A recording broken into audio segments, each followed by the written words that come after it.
Hi, I'm Karni Arieli. I'm the founder curator of the iMama project, which is the Mother Gaze in Pandemic by photographers worldwide. I'm also a filmmaker and a mother of two. I'm British Israeli and live in Bristol, UK. So the iMama project came about in lockdown 2020 when I was photographing my own family. I'm a filmmaker, like I mentioned, and I co-direct with my partner Saul. We're BAFTA nominated, and we've recently made a film called Wild Salmon about the life of the salmon as a woman. But in lockdown, I started photographing my boys at home. This is me with my youngest, Teo. This is the boys, Teo and Yuli, and what I realized were other women were doing the same thing. So I was photographing my reality, trying to get to grips with lockdown and what it meant and my fears. And while documenting my boys, I was looking online and seeing so many other photographers and women that I follow expressing themselves in self-portraiture of motherhood, the dark and light, the imperfections, the close-ups, the duality. And my grandfather owned a printing press years ago. My great-grandfather in Israel was Karni Arieli. This is him in white. But I never thought I'd make a book myself. Like I said, I moved away from photography into filmmaking. But I was looking at all these images online in lockdown, Elinor Carucci, Michal Chalvin, and a lot of other mothers around the world that I follow. And I was seeing this narrative of connection, but pain, reality, truth, dark and light, shadow play. It was like millions of peepholes into homes around the world by mothers. And it really touched me. I really saw myself in these images. I was really drawn to them and this portfolio. And I thought, why isn't anyone collecting this? And is there a collection like this? And I looked at Family of Man. There was a book called Home Truths from 2013, but very little on motherhood and definitely very little as a self-portrait, because historically it's usually the men and the photojournalists who go out to war and document outwardly. And here was this portfolio looking inwardly, and I thought, what if in history you could look back at COVID and see all these stories by women and mothers?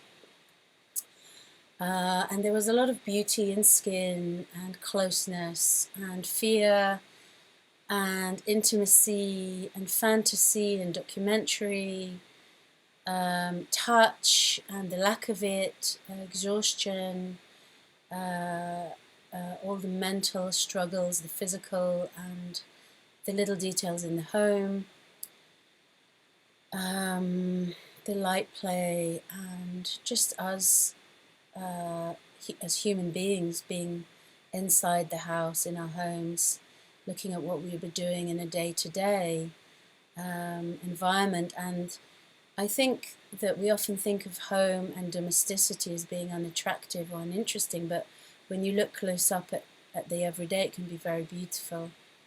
So then I decided to start collecting these images on an Instagram account, and I would ask women to submit via hashtag #I'mOnAProject. This was the beginning of the Instagram platform, and after a while women started submitting themselves to the hashtag, and after a while we had about 60,000 submissions from 60 countries, all religions, all narratives, IVF, miscarriage, same-sex marriage, single parent, non-binary, trans, foster adoption. It was really important for us to be inclusive and diverse as possible. And this is the platform after two and a half years, 22,000 followers. And we have now 3,290 images or so uploaded. Instagram is not the perfect place for a portfolio like this, because there's a lot of issues with sharing breastfeeding and motherhood, and there's a lot of censorship. But it was great for community and connecting the dots and connecting the women and the narratives. This was the first grid that I uploaded, and these were mostly women I reached out to and asked if I could credit them and create this portfolio.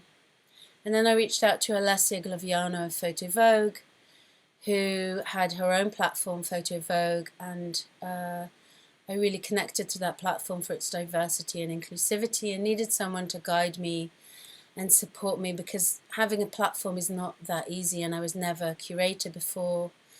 Being a photographer originally and then a filmmaker, I knew what I was looking for. I was trying to make the book and the portfolio I was missing, which I now call the Mama Gaze, the vision of motherhood by mother photographers around the world, looking introspectively at their own motherhood, dark and light. But I didn't know it then. You can only really see a project looking backwards, but you can't see it looking forwards. I imagined a book. I knew I was going to make it, and I imagined the project, but I didn't know how it would evolve, and it was quite an organic process with a lot of ups and downs and left and right. And after a while, when we collected a lot of imagery in lockdown, we got into National Geographic, and they had a big showcase on Mother's Day showing the dark and light of motherhood by photographers on the platform. And that was a great break because it got a lot of visibility. We were also in Creative Review, in Stern, British Journal of Photography, and we had mothers from all around the world. This is from Picture, Why the Mama Gaze Matters. And I don't know if Mama Gaze existed before iMama Project.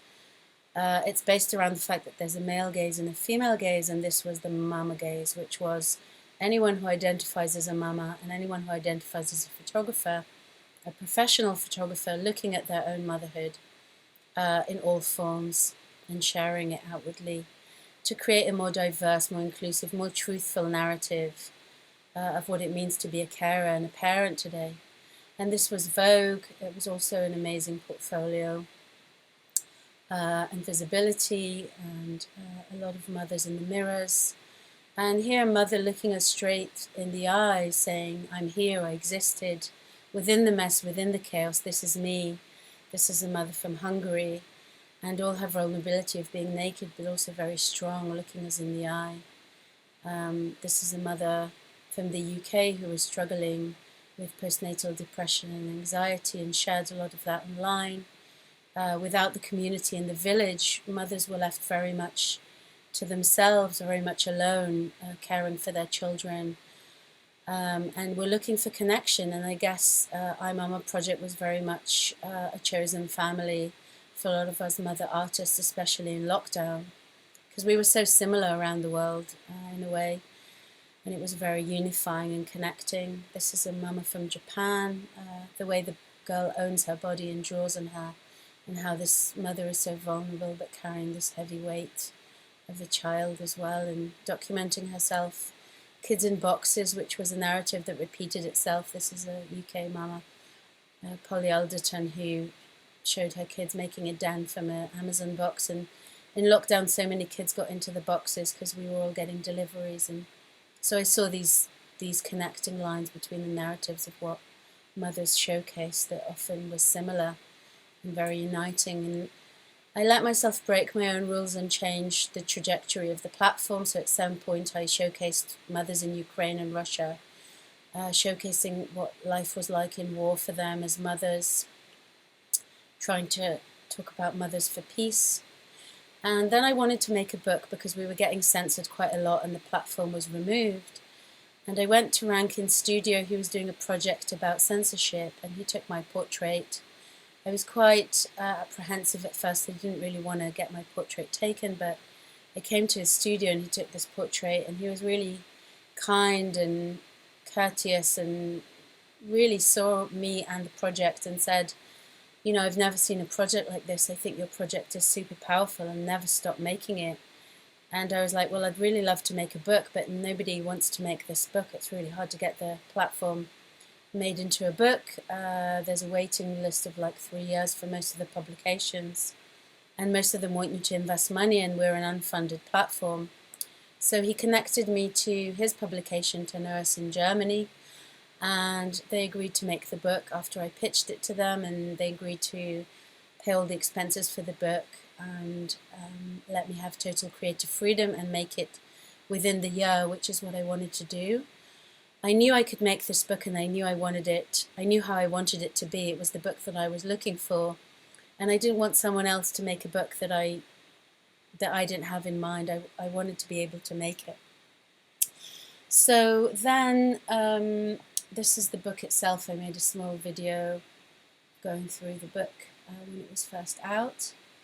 And what we had to do was transition from the Instagram platform to the book, and that meant doing an open call, which was sponsored by MPB, and all the mothers had to submit to the open call so that we could get their permission to showcase them in the book. And we got 4,000 submissions from I think 50 countries, and I got a long list jury to help me get to the long list.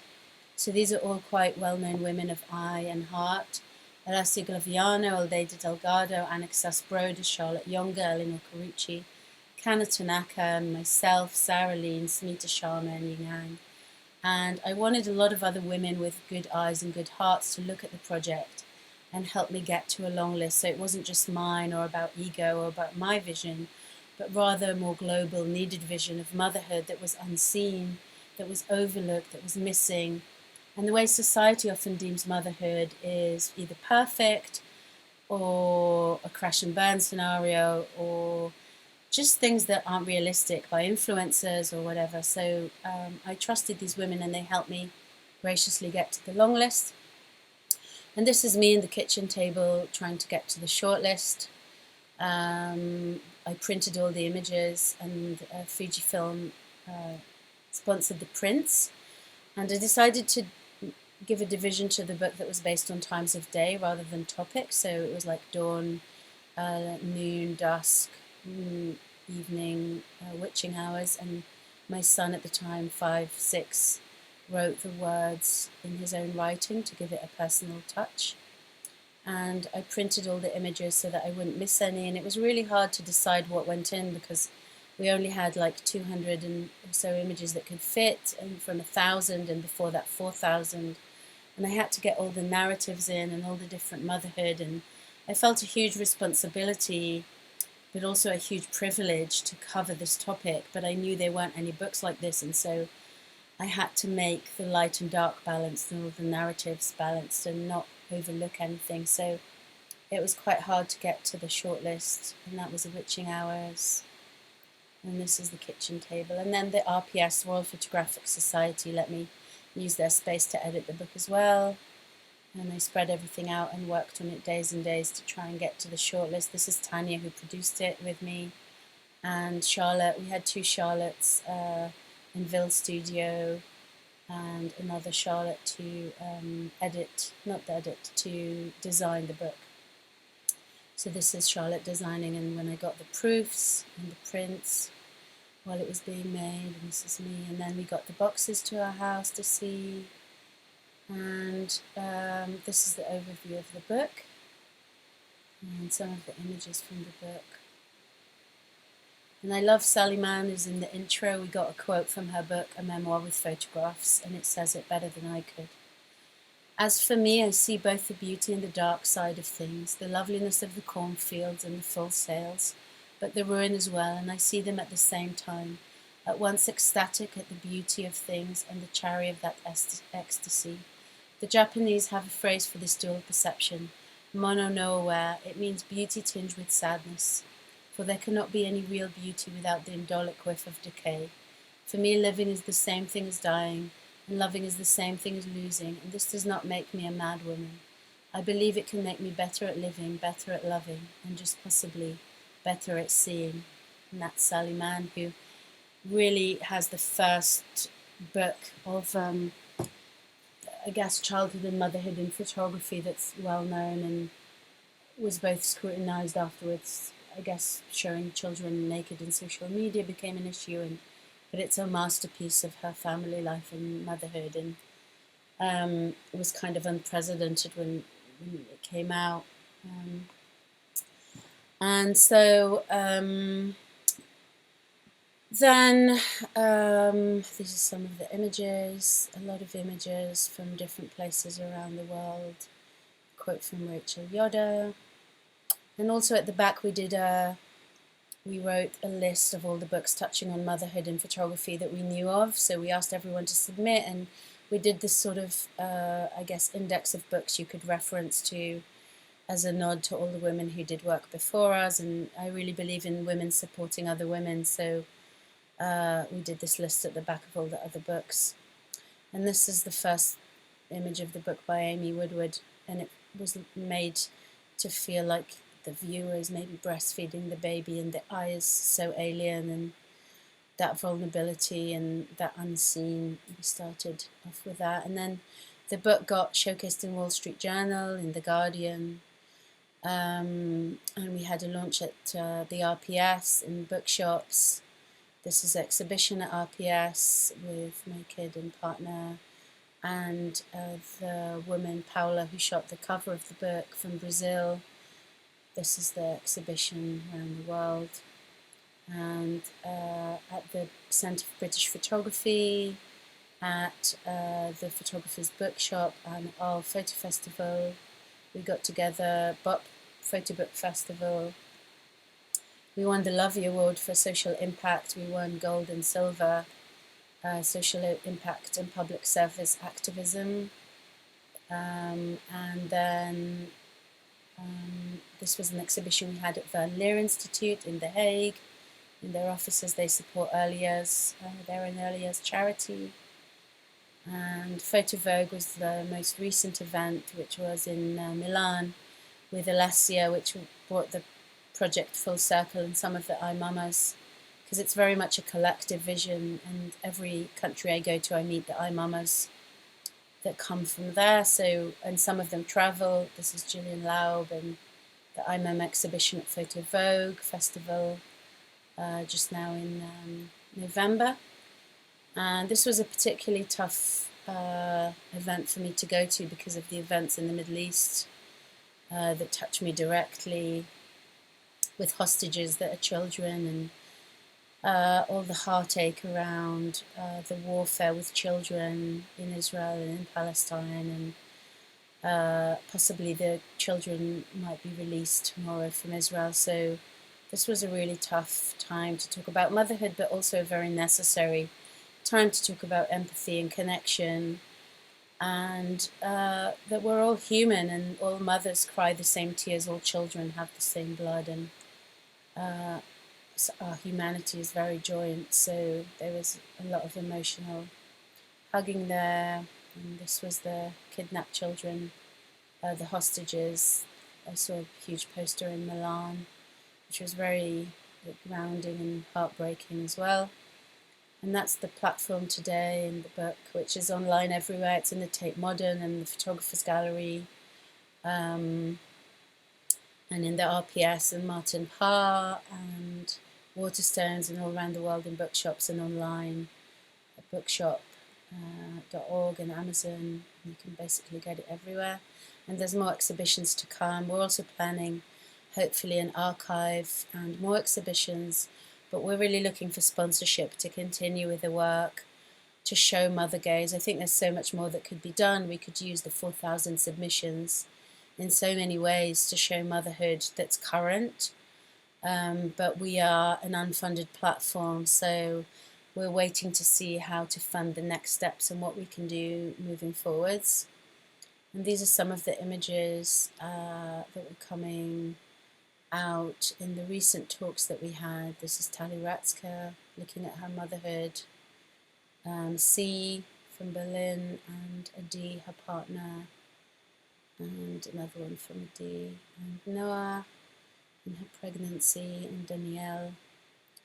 And that's it. I think really the way that the iMama project is going, we could really do so much more with the work and Mama Gaze, but I think already the book is doing the job. And I really believe you can't empower the invisible, so giving visibility is what I'm doing in this onward chain where iMamas are sending me images and I can showcase them, and then other people can showcase the book and the work in articles. So it's this endless chain of empowerment by women for everyone, not just for mothers, because we're all children. Thanks very much.